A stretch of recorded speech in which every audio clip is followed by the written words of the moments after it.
Christmas అనగానే చాలా మందికి చాలా విషయాలు గుర్తొస్తూ ఉంటాయి. కొంతమందికి క్రిస్మస్ అంటే ట్రీ, స్టార్, లైట్స్, డెకరేషన్ తప్ప ఇంకేం గుర్తురాదు. మరి కొంతమందికి క్రిస్మస్ అంటే కొత్త బట్టలు మాత్రమే గుర్తొస్తాయి. క్రిస్మస్ ఆఫర్లు, కొత్త బట్టలు అంతవరకే కదండి.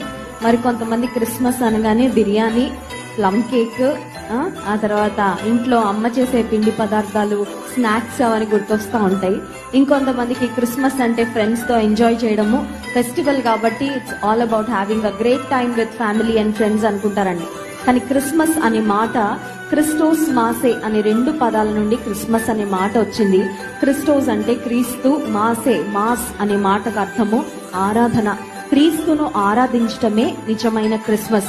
సో ఈ క్రిస్మస్ నిజంగా మీనింగ్ఫుల్ క్రిస్మస్ గా ఉండాలంటే ఈ క్రిస్మస్ ను మనం ఆత్మీయమైన క్రిస్మస్ గా జరుపుకున్నప్పుడే ఈ క్రిస్మస్ మన జీవితాల్లో ఒక అర్థవంతమైన క్రిస్మస్ గా ఉంటుంది.